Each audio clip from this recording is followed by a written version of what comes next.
आज अपना last topic है, वो है राजस्थान की मर्दाएं।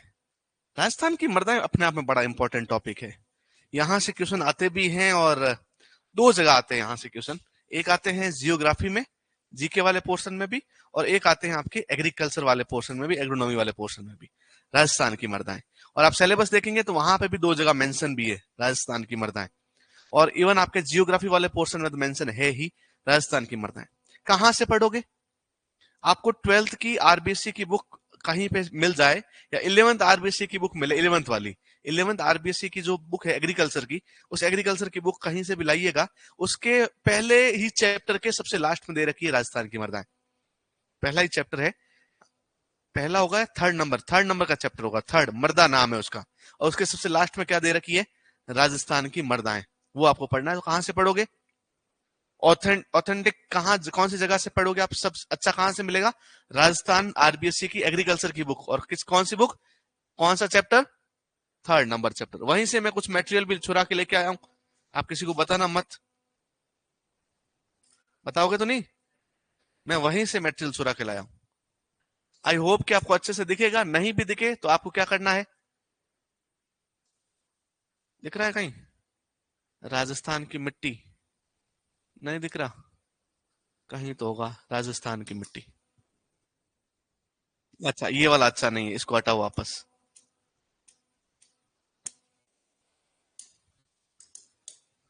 वापस कहीं और चलते हैं।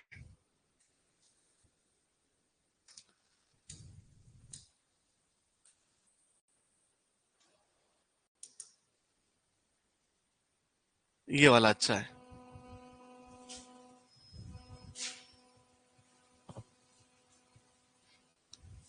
सर जी, आपने पहले 100 केजी जिप्सम के स्थान पर 18 केजी H2SO4 बताया था, और अब आप 0.57 टन बता रहे हैं।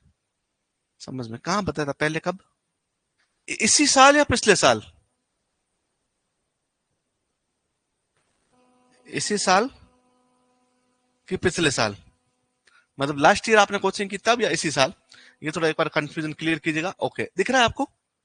हाँ, उनको दिख रहा है आपको। अच्छा, पिछले साल। पिछले साल हो सकता है कुछ मिस्टेक की हो।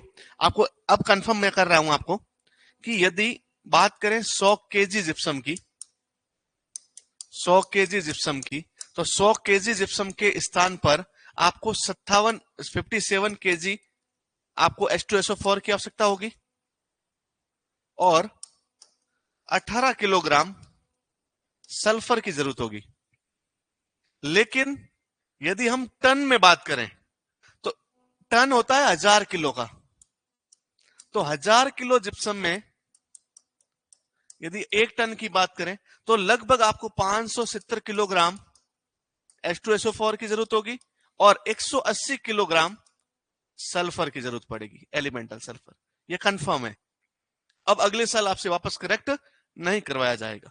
अच्छा रहा कि लास्ट ईयर यदि कहीं लिखवा भी दिया हो ऐसा, और ये क्वेश्चन नहीं पूछा गया, नहीं तो ये बच्चे नाराज हो जाते हैं। तो ये 101%। आपको याद रखना कितना टन, तो 1000 किलो होता है टन में, और मैं जब 100 किलो से कंपेयर करूं तो 57 किलो। समझ रहे? दिख रहा है?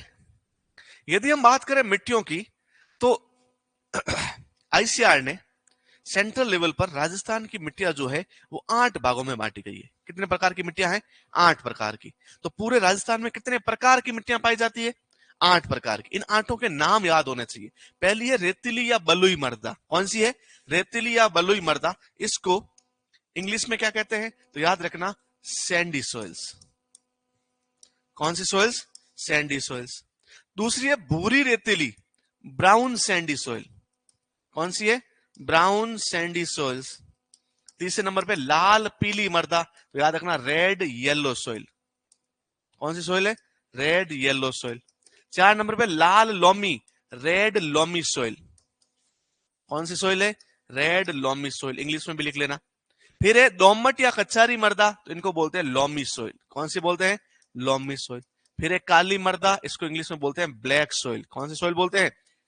फिर है लाल व काली मिश्रित मृदा, तो याद रखना, red and black mixed soil. और लास्ट नंबर पे क्या है? भूरी रेतीली, ब्राउन सैंडी, लॉमी सॉइल। ये 8 प्रकार की मिट्टियां हैं। सबके नाम लिख लो, इंग्लिश में लिखा हुआ है, आपके नोट्स में लिखे हुए। क्या लिखा हुआ पहले नंबर पे बोलो, इंग्लिश पहले हिंदी में बोलो। रेतीली या, रेतीली या, रेतीली या। तो पहले नंबर पे है रेतीली या बलुई मृदा। दूसरे नंबर पे भूरी रेतीली मृदा। कौन सी मृदा है? भूरी रेतीली मृदा। तीसरे नंबर पे लाल पीली मृदा। कौन सी मृदा है?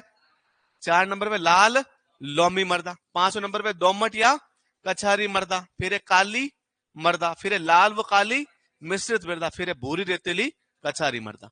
याद रखना, ये जो मिट्टियां हैं ये किस आधार पर है? तो मृदाओं को उनकी प्रधानता ये कितनी पाई जाती है, उपलब्धता और विशेषता तथा कृषिगत उर्वरता के आधार पर। तो 4 प्रकार से इनको बांटा गया है कि भैया एग्रीकल्चर में कितने काम की है, कितनी पाई जाती है। बहुत सारी ऐसी मिट्टियां हैं जो इस लिस्ट में नहीं है क्योंकि वो सिर्फ एक गांव में पाई जाती होगी या थोड़ी सी जगह पे पाई जाती है, तो इस विभाग में नहीं है। क्योंकि वो कितनी फैली हुई है पूरे राजस्थान में।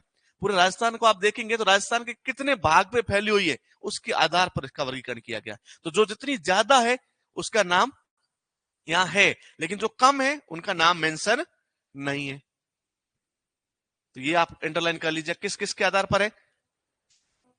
नहीं लिखा है तो लिख भी लीजिए, लिखा हुआ है तो याद रखना, मृदाओं को उनकी प्रधानता, उपलब्धता, विशेषता तथा कृषिगत उर्वरता के आधार पर।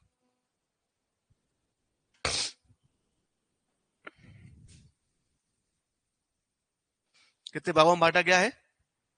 8 भागों में। रेतीली या बलुई मृदा, भूरी रेतीली मृदा, लाल पीली मृदा, लाल लोमी मृदा, दोमट या कछारी मृदा, काली मृदा, लाल व काली मिश्रित मृदा, भूरी रेतीली कछारी मृदा। Sandy soils, brown Sandy soils, red yellow soil, red loamy soil, black soil, red and black mixed soil और ब्राउन सैंडी लोमी सॉइल। ये 8 प्रकार की मृदा है।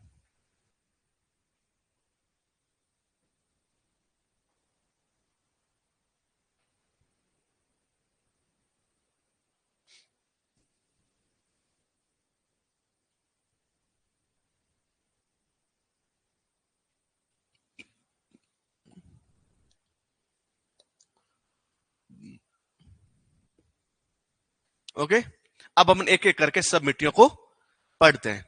पहले नंबर पे कौन सी मिट्टी है? रेतीली या बलुई मृदा। इंग्लिश में क्या बोलते हैं? Sandy soils. यह मृदा राजस्थान के सर्वाधिक क्षेत्रफल में पाई जाती है। तो अब आपसे कभी पूछ लिया जाए कि राजस्थान की मुख्य मृदाएं कौन सी है? रेतीली मृदा। राजस्थान के सबसे ज्यादा क्षेत्रफल पर कौन सी मिट्टियां पाई जाती है? रेतीली मृदा। इस मृदा में अंतस्पदन और पारगम्यता की दर सर्वाधिक होती है। अब आपको याद रखना कि इस मिट्टी के अंदर, ये जो मिट्टी है, इस मिट्टी के अंदर, ये मिट्टी के अंदर पानी अंदर जाने की मतलब इनफिल्ट्रेशन और अंदर ही अंदर बहने की मतलब परकोलेशन।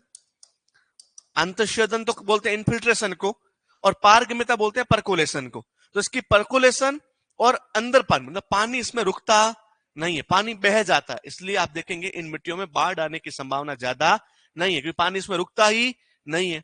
फिर भी बाड़मेर में बाढ़ आई थी, क्यों आई थी बताओ? क्या? Very good. क्या होती है उस मिट्टियों में? पानी तो बहुत जल्दी, बादल बादल कोई नहीं फटा था। क्या होता है? नहीं, ऐसा कुछ भी नहीं हुआ था। बारिश ज्यादा हुई है तो मानते हैं, लेकिन बारिश ज्यादा होने के बावजूद इसके नीचे बहुत पतली कठोर परत पाई जाती है जिससे पानी और गहरा नहीं जा पाया, और इस वजह से पानी जब नीचे नहीं जा पाया तो कहां बढ़ गया? ऊपर। और इसलिए, लेकिन फिर भी याद रखना कि इन मिट्टियों की अंतस्वेदन और पारगम्यता की दर क्या होती है? अधिक होती है। इसलिए इन मिट्टियों में जल वो पोषक तत्व ज्यादा टिकता नहीं है, और टिकता नहीं तो क्या हो जाएगा? निक्षालित हो जाएगा। क्या हो जाएगा? निक्षालित। तो ये मिट्टी जो है इस सतह से निक्षालित हो गया, मिट्टी और मिट्टी से जल और पोषक तत्व दोनों कहां चले गए? बाहर। इसलिए ये ज्यादा उपजाऊ नहीं होती क्योंकि इसके पोषक तत्व सारे क्या हो गए? बह गए। किसके कारण? या फिर पारगम्यता की दर क्या है? अधिक होने के कारण। तो इसमें क्या नहीं पाए जाते? जल व पोषक तत्व अधिक नहीं पाए जाते। इसलिए मृदाएं क्या होती है? कम उपजाऊ होती है, उपजाऊपन अच्छा नहीं होता। इसमें लगभग 90 से 95% बालू के कण पाए जाते हैं। किसके कण? बालू माने सैंड के पार्टिकल। तो इन मिट्टियों में कौन से पार्टिकल ज्यादा होते हैं? Sand particle. लेकिन मृत्तिका सिर्फ कितनी पाई जाती है? 5 से 7%। राजस्थान की बात करें तो ये जोधपुर, बीकानेर, बाड़मेर, जैसलमेर, झुंझुनू, चूरू और नागौर, इसके अलावा आप 2 लिख लेना, बालोतरा व फलोदी,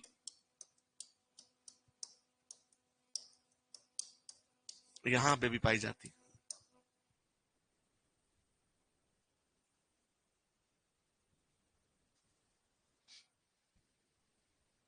ये 2 नए जिले बने हैं, यहां पे भी कौन सी मिट्टी पाई जाती है?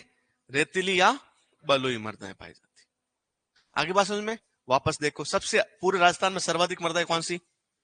तो लिख लो, राजस्थान में पाई जाने वाली सर्वाधिक मृदाएं। कहीं जगह हो पीछे लिख लो, यहां नहीं हो तो अरे आगे वाले पेज पे लिख लो यार। कहां लिखा हुआ है? हाँ लिखा हुआ है तो अंडरलाइन करो उसको। राजस्थान की सर्वाधिक मृदा कौन सी है? राजस्थान में पाई जाने वाली सर्वाधिक मृदा कौन सी है? रेतीली मृदा। कौन सी मृदा है? रेतीली। समझ में आया? वापस रिपीट करो क्या क्या पढ़ा है देखो। राजस्थान की सर्वाधिक मृदाएं, इसमें अंतःच्छेदन और पारगम्यता, तो इसलिए पोषक तत्वों का ह्रास भी, जल इसमें ज्यादा रुकेगा तो उपजाऊ ज्यादा। 90 से 95% क्या है? 5 से 7% क्या है? मृत्तिका है। राजस्थान में सर्वाधिक कौन सी पाई जाती है? रेतीली। कहां कहां पाई जाती है? तो याद रखना, बाड़मेर, जैसलमेर, जोधपुर, बालोतरा, फलोदी, चूरू, झुंझुनू, इन नागौर, इन इलाकों में कौन सी मिट्टी पाई जाती है? रेतीली मिट्टी पाई जाती है। कौन सी मिट्टी पाई जाती है? रेतीली मिट्टी। अब आगे बढ़ते हैं।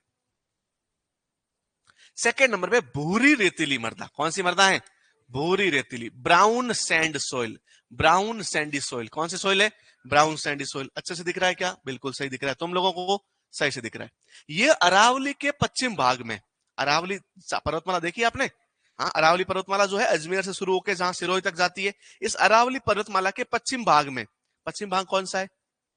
नागौर, चूरू, झुंझुनू, बाड़मेर, जैसलमेर, जोधपुर, पाली, ये वाला पोर्शन, यहां पे कौन सी मिट्टी पाई जाती है? भूरी रेतीली। लगभग 36,500 वर्ग किलोमीटर में। कितने? 36,500 वर्ग किलोमीटर। ये इंपॉर्टेंट है। क्या लिखा हुआ है? 3,650? नहीं नहीं, 36,500 लिखो। एक और जीरो उसने कम लिख लिया बच्चे ने।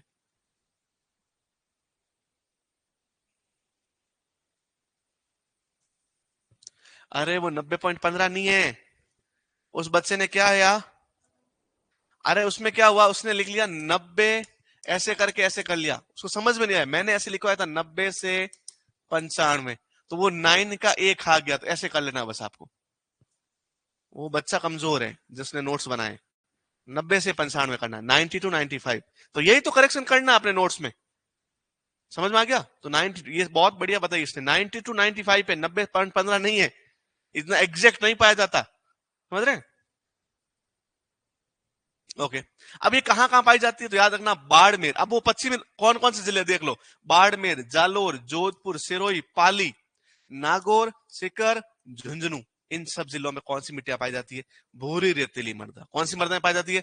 भूरी। अब नए जिले बने, वो भी जोड़ दो, कौन कौन से बने?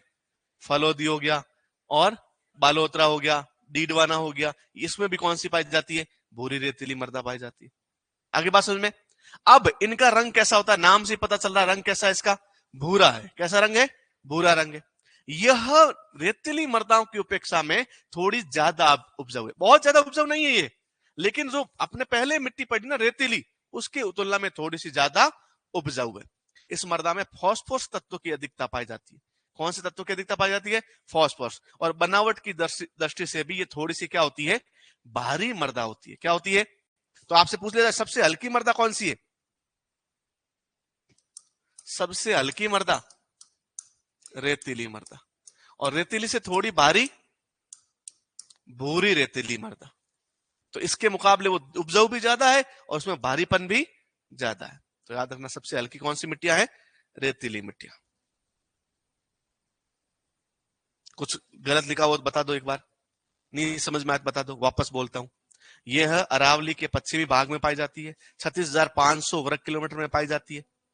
इसके अलावा याद रखना है कि ये मिट्टियां रेतीली मृदाओं की तुलना में थोड़ी भारी होती है, फॉस्फोरस तत्वों की अधिकता होती है, और पश्चिमी भाग के जितने भी जिले हैं उनमें ये मुख्यतः पाई जाती है।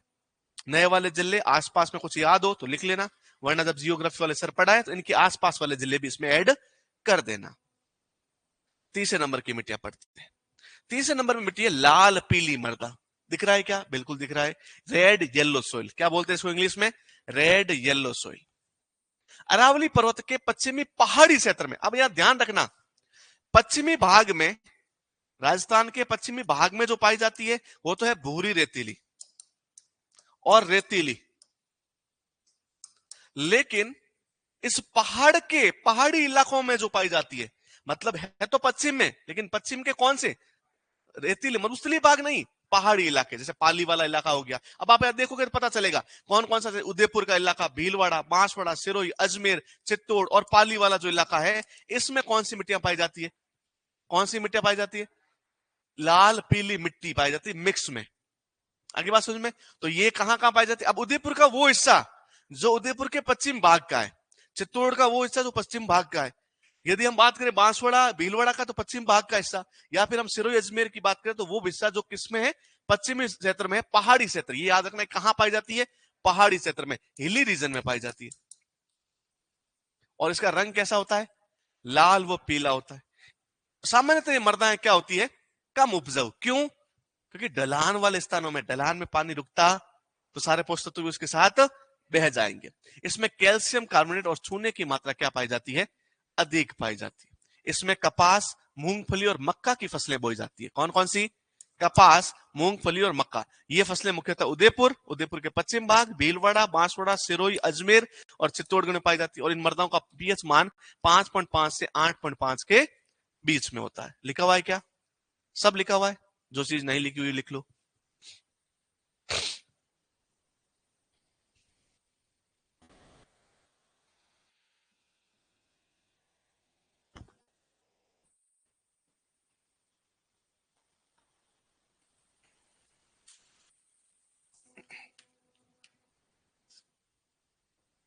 मतलब ये अम्लीय से क्षारीय मृदाएं होती है। नेक्स्ट मिट्टी कौन सी है? लाल लोमी मृदा। इसमें लाल रंग किसके कारण होता है?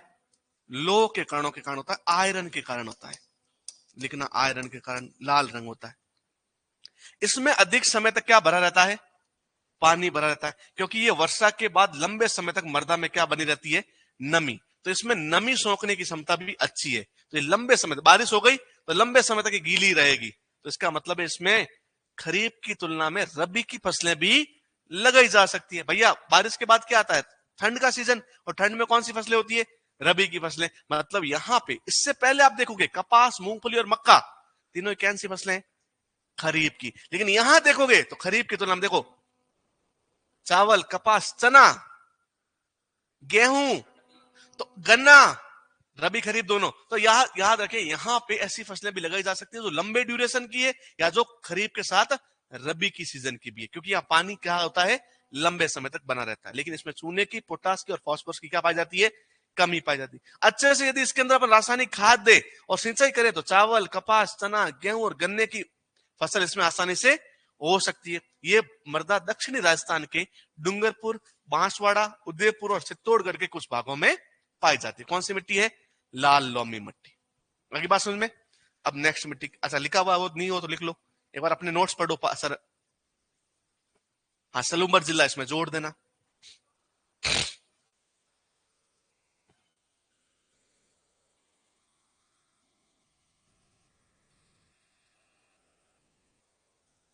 कुछ नहीं लिखा है तो लिख लो एक बार।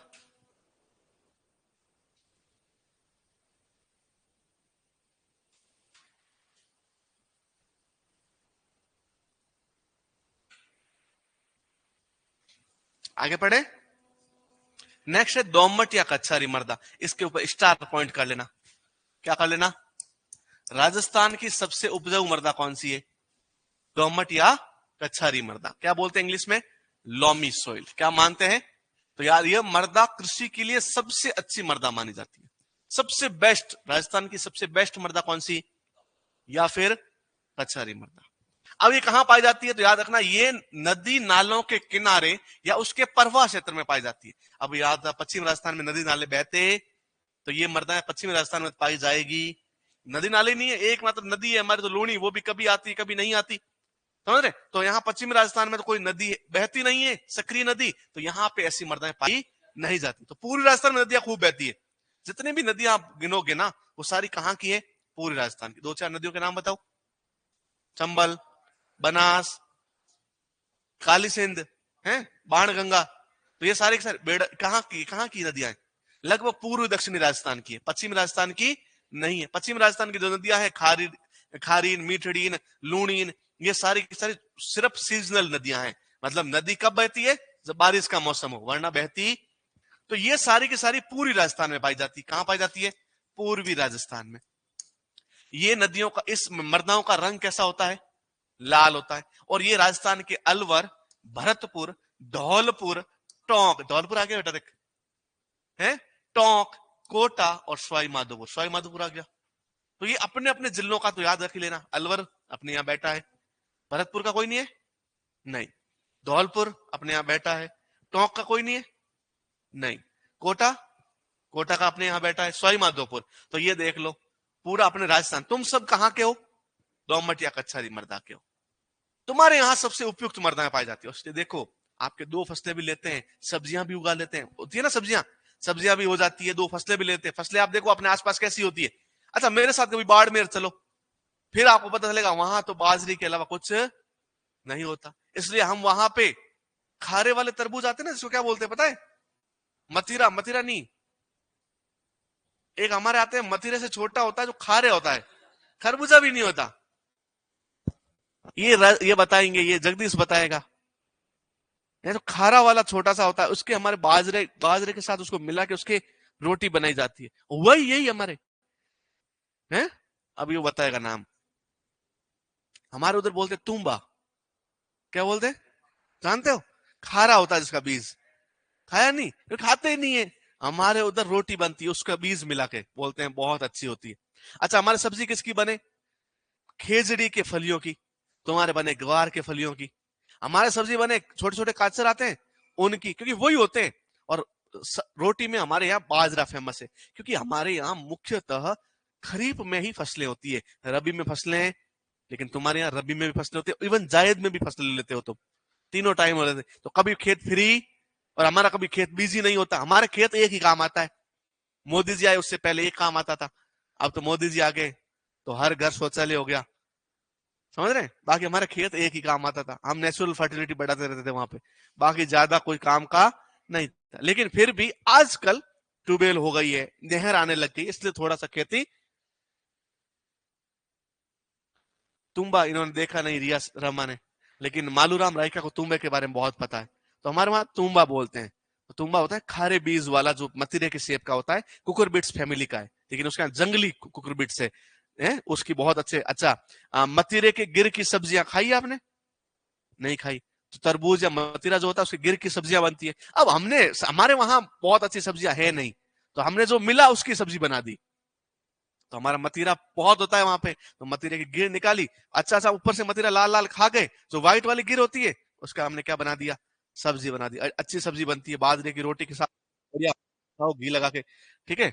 और बाजरे की रोटी का चूरमा बहुत बढ़िया, ये गगनपाल है, खाया कभी। तो बाजरा तुम्हारे भी होता है ना, ओके। अब इसमें, अच्छा, इसमें सभी प्रकार की फसलें क्या उगाई जा सकती है, सफलतापूर्वक उगाई जा सकती है, कोई फसलों में कोई दिक्कत नहीं है। आगे मृदा कौन सी है, अब इन रंगों, इसका रंग, कोटा क्षेत्र में, उदयपुर क्षेत्र में आप देखोगे, झालावाड़ कभी गए हो आप, झालावाड़, झालावाड़ की मिट्टियां देखना, दूर से काली दिखेगी, एकदम काली कट, जहां पे भी वर्ड लगे ना, दौड़ो धट, लाल छठ, या फिर ऐसे बोलते हैं कि पीड़ो पट, तो ये वर्ड जब पीछे कुछ लग जाए इसका मतलब बहुत काली है, तो एकदम बहुत ज्यादा काली रंग की है वो। तुम्बा मेरे सामने ही है, अब ये तुम्बा मुझे बोल रहे हैं, क्योंकि उनके सामने मोबाइल है और मैं दिख रहा हूँ, बोले मेरे सामने तुम्बा। तो हमारे ऐसे भी बोलते हैं, जो काम का नहीं होता ना, कि हाँ तुम वो है, तो मतलब जो काम का नहीं, ऐसा जो कोई काम का नहीं है, तो ये बोल रहा है आप काम के नहीं हो सर। पर ये मनराम मीणा, ये तो कहाँ का होना चाहिए, हाड़ौती का, हमारे वहां मीणा समाज के लोग है नहीं है, नेचुरली नहीं है, अब आके रहने लग गए बहुत। अच्छा, अन्नू गुजर बोल रही है हमारे उधर भी होती है, और सब्जी भी खाई इन्होंने। तो सब्जी किसकी? मतीरे के गिर की सब्जी की बात कर रहे हैं। चलो, अब राजस्थान है, और राजस्थान तो वो अपन याद करो, छपनिया अकाल लोग, खेजड़ी के जो आपके होते हैं छिलके, खेजड़ी के तने पे लगे हुए, वो खा के भी जिंदा रहे। तो राजस्थान है, कुछ भी खा लेते हैं ये लोग तो, ठीक है, जिंदा रहने के लिए। अच्छा, काली मर्दा, ये मर्दा काले रंग की होती है। किस रंग की होती है? उदयपुर और कोटा डिवीजन खंड में बहुतायत से पाई जाती है। उदयपुर में पाई जाती है और कोटा संभाग में पाई जाती है। कोटा संभाग में कोटा, बूंदी, बारा, झालावाड़, यहाँ बहुत अच्छे से पाई जाती है। कपास की खेती के लिए सर्वोत्तम मानी जाती है। किसी खेती के लिए? कपास की खेती सभी प्रकार के फसल उत्पादन के लिए उपयुक्त रहती है। ओके, याद रखना, इसकी जल धारण क्षमता अधिक होती है। क्या होती है? जल धारण क्षमता। इसमें पारगम्य नहीं होती, जल धारण क्षमता इसमें क्या होती है? अधिक होती है, बड़ी उच्च होती है। ये बात आपको ध्यान रखनी है। लिख लिया? फिर लाल व काली मिश्रित मृदा। कौन सी मृदा है? लाल व काली मिश्रित मृदा। यह मृदा सामान्यतः हल्के गठन वाली होती है। कैसी होती है? हल्के गठन की, मतलब थोड़ी हल्की मिट्टियां होती है। इसमें सामान्यतः फॉस्फेट, नाइट्रोजन, कैल्शियम और कार्बनिक पदार्थों की क्या पाई जाती है? कमी पाई जाती है। इसमें कपास, मक्का आदि की खेती की जा सकती है। कपास और मक्का। अब वापस देखो, इसमें खरीफ की फसलें आने लगी। अब इसमें ज्यादा उपयुक्त ये नहीं है। और कहां पाई जाती है? भीलवाड़ा, उदयपुर के पूर्वी भाग में, और चित्तौड़गढ़, डूंगरपुर और बांसवाड़ा जिले में पाई जाती है। ये बात आपको ध्यान रखनी है।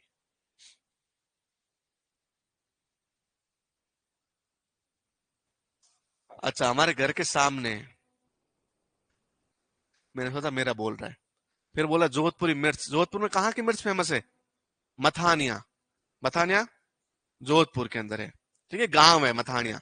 वहां पे लाल मिर्च बड़ी फेमस है वहां की, मथानिया की। और किसमें भी है मथानिया नाम से, ठीक है, क्योंकि वहां की मिर्च बड़ी फेमस है पूरे राजस्थान में। अच्छा, वहां पे हमारे कुछ मिर्च ऐसी भी है जो बहुत बड़ी साइज में होती है, उसका स्वाद ज्यादा तीखा नहीं है। लेकिन आप बनारस की तरह जाओ, वहां छोटी छोटी मिर्च आती है, यूपी में इतनी सी मिर्च आती है। जितनी छोटी मिर्च तीखापन उतना ही ज्यादा, और जितनी बड़ी मिर्च तीखापन उतना ही कम होता है। तुम्हारे उधर छोटी वाली होती है, कितनी तीखी होती होगी भाई, कोई नहीं खाता। और हमारे यहाँ अब उदयपुर में देखो, मिर्च कचौरी के साथ मिर्च देते हैं, कड़ी का कॉन्सेप्ट ही नहीं है, चटनी का कॉन्सेप्ट ही नहीं है। समोसे के साथ, अच्छा खमण के साथ, आलू बड़ा लो उसके साथ, इतना कुछ बात कर रहा हूं, मुझे भूख लग गई। आज एकादशी और है। कौन सी एकादशी आज? कौन सा महीना चल रहा है? हिंदू मास, हिंदू महीने का माघ महीना चल रहा है। कौन सा चल रहा है? और माघ कृष्ण पक्ष चल रहा है। कौन सा चल रहा है? और उसकी एकादशी, माघ कृष्ण पक्ष की एकादशी को क्या कहते हैं? छठ तिला एकादशी है आज। तिल का 6 प्रकार से यूज करना है। कितने प्रकार से? तिल स्नान, तिल तर्पण, तिल दान, तिल का भोजन, तिल का त्याग, और बहुत सारे ऐसी चीजें हैं। 6 प्रकार से तिल का प्रयोग करना है। छठ तिला कहते हैं इसको। इससे पहले तिल का एक और त्योहार आया था, तिल चौथ आई थी, वो भी माघ कृष्ण पक्ष की चौथ को जाती है। पक्का? ओके, तो ये देखो, ये जीके। तुम क्या करते हो? सूर्य नमकीन की बात कर रहा है, मत कर भाई बात, भूख लग जाएगी। समोसे फेमस है, जितने बनेंगे समोसे हाथों हाथ बिक जाएंगे, हर टाइम भीड़ लगी रहती है। अच्छा, तो ये जब जिस दिन हो ना, उस दिन याद कर लिया करो। अभी आपको मकर संक्रांति गई, तो उसके बारे में पढ़ लो। आज याद रखो, आज छठ तिला एकादशी है, इसको याद है। तुम्हें भी जीके में याद, क्लास संस्कृति पढ़ रहे हो कि नहीं पढ़ रहे हो? मेले और त्योहार पढ़ रहे हो? उसमें एक त्योहार है छठ तिला एकादशी, लिखो कब आती है। आज क्या है, क्या है तिथि, बता वापस। माघ कृष्ण पक्ष की एकादशी है, छठ नहीं है। यहां मनाते छठ तिला एकादशी है? देखो,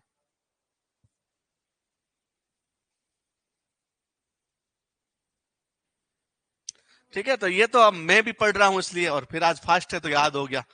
भूख लगे तो आदमी सब याद कर ले, समझ रहे? लिख लिया। 8 नंबर पे, भूरी रेतीली कच्छारी मृदा, ब्राउन सैंडी लॉम सोइल। दिख रही है आप लोगों को? इनको भी दिख रही है। ये मिट्टी अलवर और भरतपुर के उत्तरी भाग और गंगानगर जिले के मध्य भाग में पाई जाती है। गंगानगर और हनुमानगढ़ भी लिख सकते हैं आप। ये मिट्टी नदियों द्वारा लाई जाती है, नदी या नहरों द्वारा ये मिट्टियां लाई जाती है, इसलिए उपजाऊ होती है, और ये कपास और गेहूं के उत्पादन के लिए अच्छी मानी जाती है। बस याद रखना ये बात है। फिर याद रखना, मर्दाओं का उपरोक्त वर्गीकरण तथ्यों और पीएच मूल्य के आधार पर किया गया है। लेकिन राजस्थान के एग्रीकल्चर डिपार्टमेंट ने, कौन सा department? Agriculture department of Rajasthan ने राजस्थान की मर्दाओं को उनकी उर्वरता के आधार पर कितने भागों में बांटा है? 14 भागों में बांटा है। पहले कितने भाग थे? 8। फिर राजस्थान का एग्रीकल्चर डिपार्टमेंट ने कितने भागों में बांटा? 14। रेतीली मर्दा, रेतीली दोहरे युक्त मर्दा मतलब टीले वाली मर्दा, सिरोजॉन मर्दाएं, सिरोजैम बोलते हैं जिसको, सिरोजैम, भूरी चूना युक्त मर्दाएं, नई जलोड़ मर्दाएं, पीली भूरी मर्दाएं, गहरी सामान्य काली मर्दाएं, रेतीली चूना रहित मर्दाएं, रेतीली जलोड़ मर्दाएं, जिंक व चूना युक्त मर्दाएं, लवणीय और क्षारीय मर्दाएं, धूसर भूली जलोड़ मर्दाएं, लाल दोमट मर्दाएं, और इसके अलावा याद रखना पथरीली मिट्टी, हिली सोइल्स।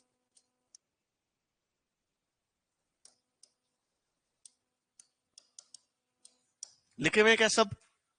14 के 14 नाम लिखे हुए नोट्स में। साइरोजेक्स नहीं है ये, सिरोजेम है, ये वाली 5 नंबर वाली सिरोजेम। हाँ इसमें लिख लो, सिरोजेम के अलावा साइरोजेक्स है, रेविनिना और साइरोजेक्स है। देखो यहां पे, अच्छा ये आप अलग से लिख लो एक बार, ये 14 नाम अलग से। अरे भैया उसका इंग्लिश नाम लिख लिया उन्होंने, एक बार ये अलग से लिख लेना 14 प्रकार की मिट्टियां।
दीपावली कृष्ण पक्ष में आती है, शुक्ल पक्ष में? और होली कार्तिक पूर्णिमा, कार्तिक अमावस्या को आती है दीपावली, और फागन पूर्णिमा को आती है होली।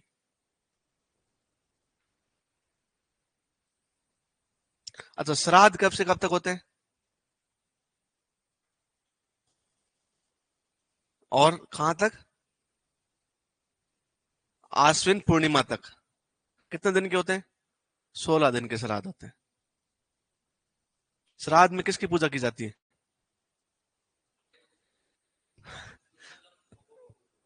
वो तो ठीक है, लेकिन पूजा भी तो होती है श्राद्ध के दिनों में। सांझी की पूजा होती है। कहाँ की फेमस है सांझी? नाथ द्वारा की, नाथ द्वारा की सांझी मंदिर है उदयपुर में। और क्या बोलते हैं उसको? और क्या नाम है? मच्छिंद्र नाथ जी का मंदिर। और उदयपुर की जो नाथ द्वारा की सांझी है वो किसकी बनी होती है? और नॉर्मली किससे बनती है? गोबर और मतलब मिट्टी की बनती है।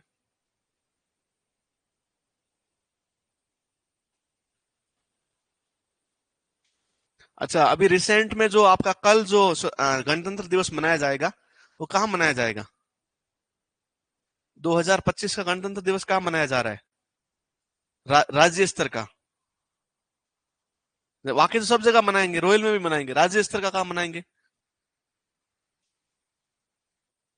तो याद रखना उदयपुर में मनाया जाएगा कल। सब राज्यपाल मुख्यमंत्री जी यहाँ उदयपुर आएंगे, और यहाँ जो आपका गांधी ग्राउंड या खेल गांव में, वहां पे बड़ा अच्छे से प्रोग्राम होगा उसका। तो 2025 का गणतंत्र दिवस कहाँ मनाया जा रहा है? उदयपुर में। देखो इस बच्चे को पता है, और ये रिसेंट का क्वेश्चन है अभी।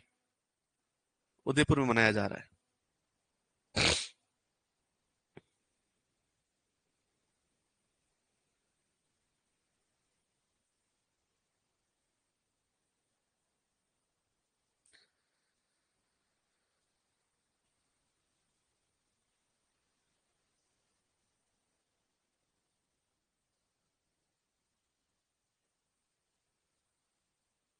लिख दिया क्या? ये आपसे कोई नहीं पूछेगा, बट आपको सब लिखवाने, वो 8 प्रकार की याद रखना। इन 14 प्रकार के बारे में कोई ज्यादा बात नहीं करेगा आपसे। बुक में दे रखी थी इसलिए हमने पढ़ ली। ये पथरीली मृदा जरूर पूछी जा सकती है, कहां पाई जाती है, तो याद रखना ये कोटा और उदयपुर में पाई जाती है।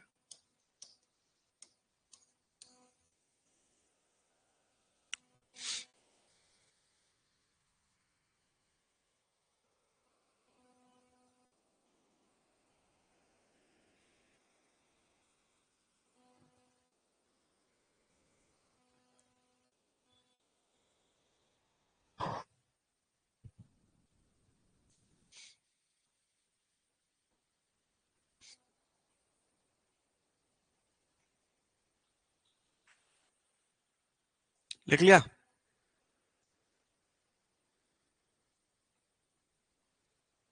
बनी ठनी कहाँ की है? शैली भी पढ़ लिया आप लोगों ने? अच्छा, आप तो पिछली बैच के याद है आपको। एक है ना, मात्र ऐसा सब्जेक्ट है जीके कि आपने छोड़ दिया तो भूल जाओगे। रोज पढ़ो उसको। कभी जीके, जब तक एग्जाम नहीं हो जीके 3 घंटे फिक्स कर लो। मैं बताऊं आपको, 9 घंटे का, ये लिख लिया सबने? अब मैं आपको कुछ बातें करता हूं आपके साथ। 9 घंटे एग्जाम तक पढ़ना है आपको। एग्जाम तक कितने घंटे पढ़ना है रोज के? 9 घंटे।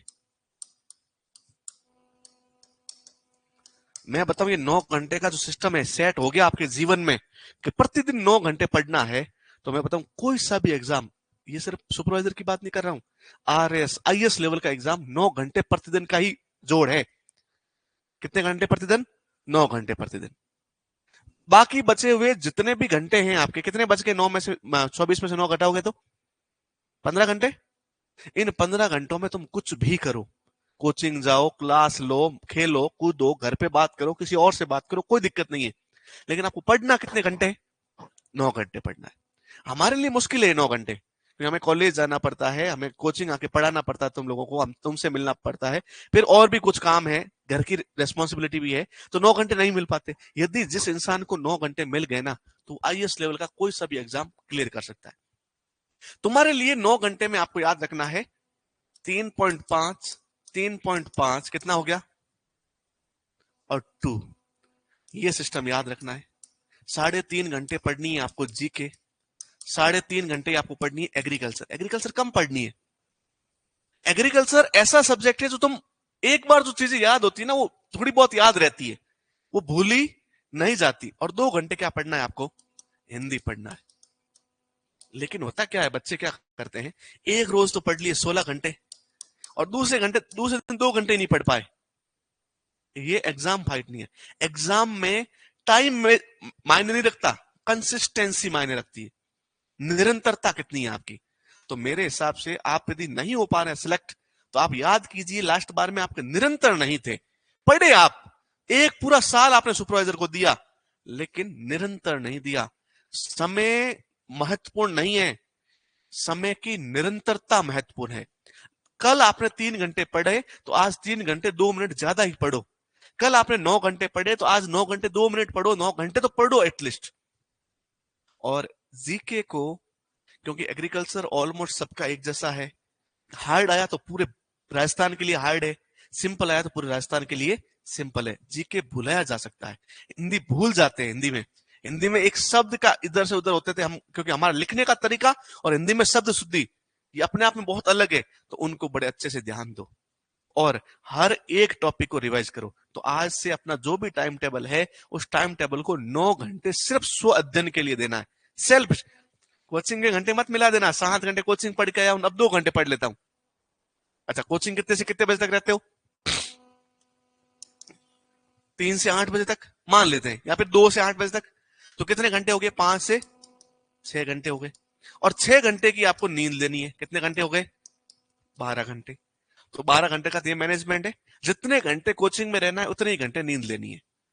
तो यदि आप 6 घंटे कोचिंग में रह रहे हो, 6 घंटे नींद लो। 7 घंटे कोचिंग में, 7 घंटे नींद, लेकिन मिनिमम 6 घंटे। ऐसे नहीं 3 घंटे कोचिंग गए, सर कोचिंग गया ही नहीं, सोऊंगा नहीं। मिनिमम तो 6 घंटे, फिर सेकंड याद रखना, जितने घंटे की कोचिंग कर रहे हो, मतलब यहां जितना थक रहे हो उतना आपको सोना है। और मिनिमम कितने घंटे सोना है? 6 घंटे सोना। ये जब तक एग्जाम हो तब तक गिन के गांठ बांध लेना, तुम्हारा सिलेक्शन होगा 101%। बाकी कितने बच गए? 3 घंटे। इस 3 घंटे में आपको नहाना है, खाना खाना है, चाय पीनी है, घर पे बात करनी है। 3 घंटे खूब होते हैं। आदमी 15 मिनट में नहा लेता है, आधे घंटे में खा के थाली तक धो लेता है। खुद बनाते हो खाना तो 1 घंटे में बना के खा लेते हो। तो 3 घंटे अपने आप में बहुत, ये मैनेजमेंट रखना है। तो क्या रखना है? 9 + 12 + 3। 9 घंटे की पढ़ाई, 12 घंटे का कोचिंग और सोना, और 3 घंटे का फालतू का टाइम वेस्ट, मतलब नहाना खाना ये सब। खाना जब खाओ इत्मीनान से खाओ, अच्छा खाना खाओ। कभी दौड़ भाग में खाना 15 मिनट लगे, 20 मिनट लगाओ खाने में। एक रोटी खाते हो तो 2 खाओ, 3 खाते हो 4 खाओ, एक एक्स्ट्रा खा के आओ। उसमें कोई कॉम्प्रोमाइज नहीं करना। दिन में नींद नहीं लेनी है। दिन में सोने की आदत कम करो, रात में सोना शुरू करो, और सुबह हो सके तो जल्दी उठो। अच्छा, इसमें भी कोई बाध्यता नहीं है कि मान लीजिए आपको लगता है कि मैं सर रात में देर रात तक पढ़ सकता हूं तो पढ़िए। आपको लगता है सर सुबह जल्दी उठ के मैं पढ़ सकता हूं तो पढ़िए, लेकिन टाइम ये रखिए। और टाइम की क्या रखिए? निरंतरता रखिए। 9 घंटे डेली। संडे आज तो मौज करते हैं, आज तो मजे से जाएंगे, नहीं। संडे आज तो पढ़ना ही नहीं है, 9 घंटे तो पढ़ना ही है। कोचिंग वाले टाइम में मस्ती करनी है, मतलब संडे के दिन 6 घंटे मस्ती कर सकते हो। 6 घंटे घूमने चले गए, किसी से बात कर ली, कोई दोस्त आके गपशप मार ली, कोल्ड ड्रिंक मंगा ली, रूम पे ही चिप्स के साथ खा रहे हो, कोई दिक्कत नहीं। लेकिन 6 घंटे सोना है, 6 घंटे कोचिंग वाले फ्री है। करते क्या है बच्चे? 24 घंटे फ्री मानते हो। उस दिन रोज संडे को नींद ज्यादा लेनी होती है, संडे को नींद कम लेते हैं। ये वाली आदत छोड़ देनी है। वापस याद करो क्या करना है? 9 + 12 + 3, 9 + 6 + 6 + 3। 9 घंटे की सेल्फ स्टडी। कितने घंटे की? अब 9 घंटे में जीके पढ़ी जा रही तो जीके पढ़ो, कि 2 सब्जेक्ट साथ में पढ़ता हूं, 2 सब्जेक्ट साथ में पढ़ो। मेरे हिसाब से हर सब्जेक्ट को हर रोज पढ़ना चाहिए, किसी भी सब्जेक्ट को छोड़ना नहीं चाहिए। जीके पढ़ोगे, जीके ध्यान से और हिंदी ध्यान से पढ़नी है। एग्रीकल्चर से जितनी यहाँ पढ़ाई जा रही है, एग्रोनॉमी जितनी पढ़ाई जा रही है, हॉर्टिकल्चर जितनी पढ़ाई जा रही है, और एनिमल हस्बेंड्री जितनी पढ़ाई जा रही है, उसमें से क्वेश्चन आ जाए और तुम कर लो, बेड़ा पार है। एक्स्ट्रा पढ़ने की जरूरत नहीं है। लेकिन दिक्कत कौन करेगा? जीके और हिंदी करेगा। कितने घंटे पढ़ने? कितने घंटे? बाकी सब काम को 9 बोलो और 9 घंटे पढ़ो। बाकी सब 9 घंटे कितने? 9 पढ़ने। आगे बात समझ में? और मैं बताऊं, ऐसे ऐसे लोग हैं जो 9 घंटे के आपको कोई बोलता है ना मैं 12 घंटे पढ़ता हूं, मैं 18 घंटे, झूठ बोल रहा है। खुद के साथ झूठ बोल रहा है, धोखा रख रहा है। अच्छा, पढ़ने में क्या होता है?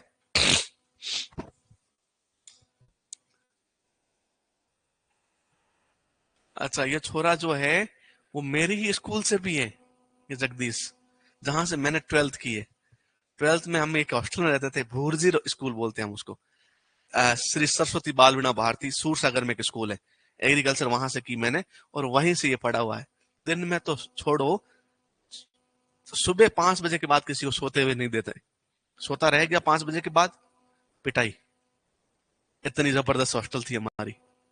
और उस आदमी की हाइट देखो तो लगे यार ये आदमी कैसे डरा सकता है। 200 लोगों को मैनेज करता था, अकेला आदमी, जोर जोर से चिल्ला चिल्ला के। आदमी छोटा सा हाइट में। भूरा राम जी वहीं जोधपुर के हैं, तो एग्रीकल्चर की बड़ी अच्छी स्कूल है। अच्छा, बहुत सारे स्टूडेंट बोलते हैं मैं 10 घंटे पढ़ता हूँ। क्यों? कैसे पढ़ता है पता है?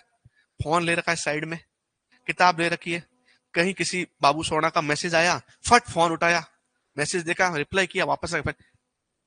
45 मिनट भी पढ़ो बिना फोन के, बिना किसी सराउंडिंग डिस्टर्ब हुए, सिर्फ किताब के साथ बात करो। घंटे में ज्यादा, अच्छा 9 घंटे लगातार नहीं बैठ रहना है, अरे मैं तो उठूंगा ही नहीं। 1 घंटे भी बैठे रहो, 5 मिनट गैप लेके पानी जो भी पीना है, आपको वॉशरूम जाना जाके आ जाओ। लेकिन जितने घंटे बैठे रहो बिना फोन की सहायता से, जो किताबें हैं उन किताबों से बात करो। कभी ऑनलाइन क्लास लेनी है, कभी कोई जीके ऑनलाइन पढ़ना है, यूट्यूब पे क्लास लेनी है, तो वो टाइम फिक्स करो कि इस 1 घंटे में जीके की क्लास लूंगा। आजकल क्या है कि आदत हो गई है, जैसे जैसे पढ़ते एकदम वर्ड आया रेवेना, गूगल पे सर्च करते। नहीं भाई, छोड़ दे, गूगल की लिस्ट अलग से बना कि ये जब फोन हाथ पे लूंगा तो गूगल पे ये सर्च करूंगा। बाकी बिना फोन, इवन घर वालों को बोल दो कि मैं ये टाइम मेरा पढ़ने का रहता है, मेरा फोन बंद रहेगा, आप मुझे कांटेक्ट करने की कोशिश भी मत करना। फोन रख दो साइड में।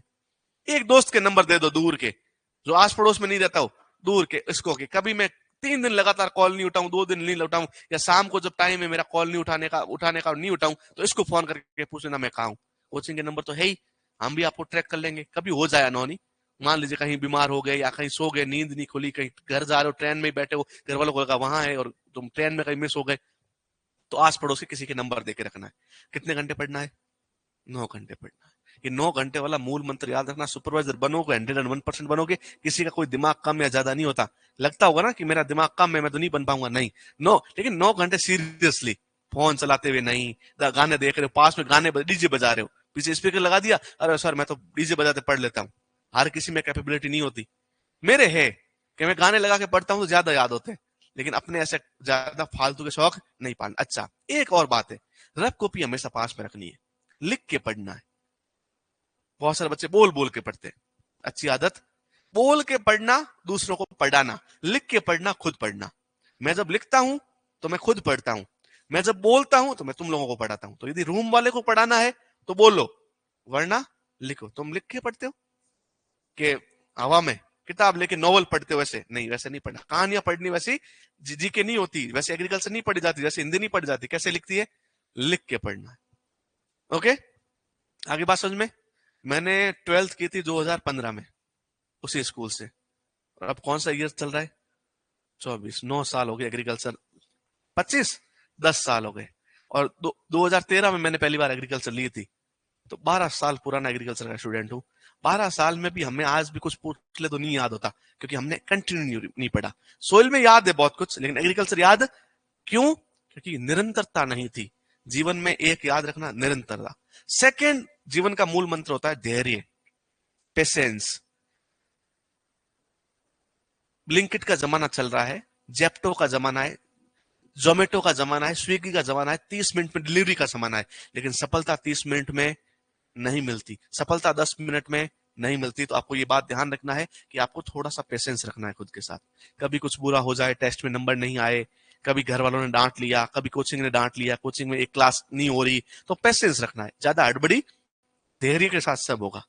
और तीसरा है आत्मविश्वास, self confident. Consistency, patience and self confidence. हाँ भैया, मुझे मेरे पे भरोसा है, मैं करूंगा।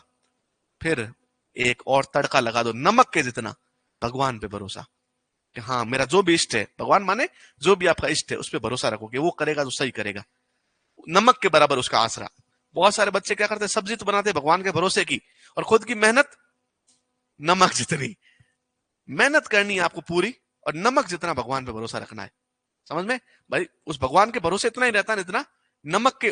अरे नमक नहीं हो तो खाने का मजा नहीं। तो मतलब भगवान का होना तो जरूरी है, लेकिन ऐसा नहीं कि दिन भर भक्ति में जा रहे हैं, मंदिर जा रहे हैं, काल का माता, आज मनसा पूर्णा करणी माता चले गए, आज निमच माता चले गए, भगवान करेगा बेड़ा पार। भगवान उनका ही साथ देता है जो कर्म करते हैं, क्योंकि भगवान ने गीता में कहा है कर्म करोगे तो फल मिलेगा, वरना फल तो मेहनत करो रात और दिन। समझ में आ गया? तो 3 मंत्र याद रखना, निरंतरता, कंटिन्यूटी, कंसिस्टेंसी। सेकंड, धैर्य रखना है। और तीसरा नंबर आपको क्या करना है? आत्मविश्वास के साथ पढ़ाई करनी है। तो फिर देखो, तुम्हारा कोई कुछ नहीं बिगाड़ सकता, तुम सुपरवाइजर बनोगे। ओके, चलें? ओके, तो आपका सिलेबस अब ध्यान से नोट्स संभाल के रखना। और यहां से जो आपका अपर दिन है, वो अपर दिन कहां पढ़ोगे? एग्रोनॉमी से पढ़ोगे। ओके।